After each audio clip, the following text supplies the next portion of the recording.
Hello, good morning to all. आज हम देखेंगे अध्यारोपण का सिद्धांत।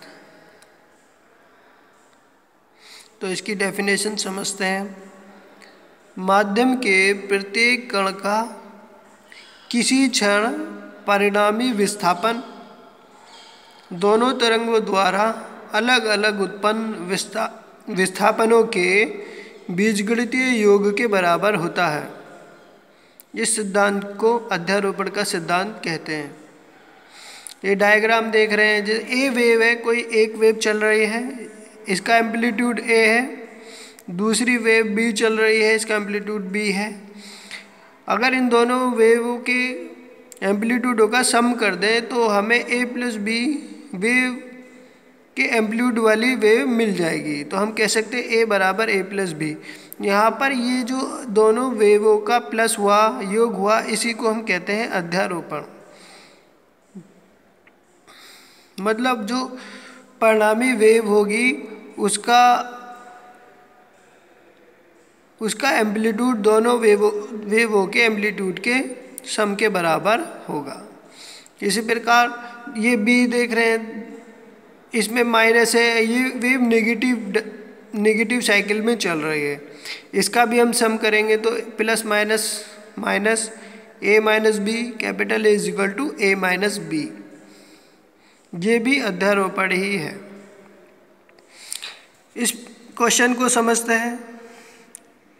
किसी माध्यम में तरंग की चाल 960 मीटर प्रति सेकंड है। यदि माध्यम के किसी बिंदु से 1 मिनट में 360 तरंगें गुजर रही हैं तो तरंग दैर्घ्य ज्ञात कीजिए। यहाँ पर इसके सॉल्यूशन में देखते हैं कि न्यू दिया है 960 metre per second, T is equal to 1 minute और तरंगें गुजर रही हैं। तो ये नंबर ऑफ तरंग एन स्मॉल एन दे रखा है 3600। ये 1 मिनट में गुजर रही है, तो इसको वेव्स पर सेकंड निकाल लेते हैं। इसकी frequency 3600 upon 60 is equal to 60 per second. अब ये दोनों यूनिट सेम बन गई। अब MKS में तो अब इसका वेवलेंथ निकालना है हमें। तो ये हमारे पास फॉर्मूला है nu is equal to N lambda. Lambda बराबर न्यू हो गया 960 और एन हो गया 60 से डिवाइड करेंगे इज इक्वल टू 16 मीटर। ये हमारे पास इसकी वेवलेंथ आ गई।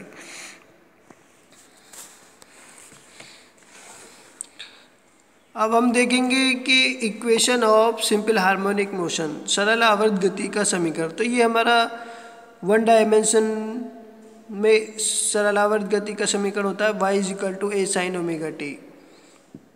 इसी के हेल्प से हम वेग और त्वरण निकालेंगे, वेलोसिटी और त्वरण। यहाँ पर y है, y क्या है, y डिस्प्लेसमेंट है, a एम्पलीट्यूड है, ओमेगा एंगुलर वेलोसिटी और t समय है।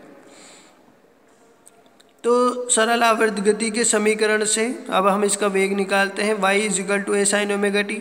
सबसे पहले t के साथ अवकलन करते हैं। तो इसका हो जाएगा dy बटे d t is equal to a और sine omega t cos omega t, omega t का ओमेगा। तो ये हो जाएगा dy upon d t is equal to omega A cos omega t. dy upon d t ही क्या हो जाता है, वेग होता है, velocity. v is equal to d y upon d t is equal to omega A cos omega t. अब हम इस डायग्राम को देखते हैं। यहाँ पर x एक्सिस है ये और ये y एक्सिस है। ये इसका सेंटर पॉइंट O है। ये P पॉइंट है जिस पर ये सर्कुलर पथ पर कोई पॉइंट यहाँ से मूव कर रहा है, चल रहा है। तो O से P आपका A है और इस पर ये नॉर्मल डाल देते हैं। ये पॉइंट N है, O से N आपका Y है, ठीक है। ये वेलोसिटी जिस वेलोसिटी से चल रहा है कोई भी पार्टिकल, तो ये इसकी हॉरिजॉन्टल वेलोसिटी ये v sin theta is equal to vertical velocity.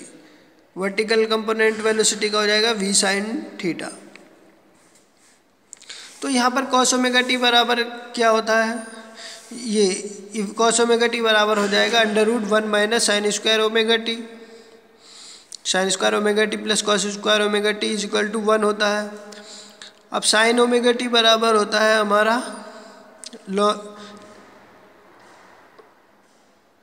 लंब बटी कर्ण, परपेंडिकुलर अपॉन हाइपोटेन्यूज। तो यहाँ पर हमारा परपेंडिकुलर y है, हाइपोटेन्यूज a है, o से p, a है, o से n, y है। तो ये वैल्यू हम यहाँ रख देंगे, v is equal to omega A under root 1 minus Y square upon A square. इसका एलसीएम ले देंगे, A square minus Y square, और नीचे वाला जो ए स्क्वायर है वो अंडर रूट से बाहर आकर a रह जाएगा। तो v is equal to A omega upon A under root 1 minus A square minus Y square. v is equal to omega under root A square minus Y square. ये हमारा वेग का समीकरण आ गया, v is equal to omega under root A square minus V square. अब हमें इसका त्वरण भी निकालना है, एक्सीलरेशन।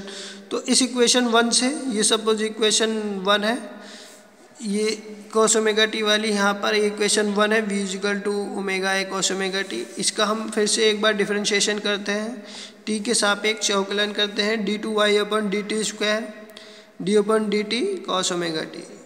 तो ये हो जाएगा ओमेगा ए ओमेगा टी का ओमेगा, तो ये ओमेगा स्क्वायर हो गया कॉस ओमेगा टी का माइनस साइन ओमेगा टी, ये आ गया। और हमें पता है कि ये d two y upon d t square क्या है, ये ही त्वरण है। अतः इसको हम डिनोट करते हैं अल्फ़ा से, alpha is equal to minus omega square a. और साइन ओमेगा टी बराबर कितना होता है, समीकरण नंबर इस समीकरण से y equal to A sine omega t बराबर हो जाएगा y अपॉन ए। तो हम ये वैल्यू यहाँ पुट कर देंगे, alpha is equal to minus omega square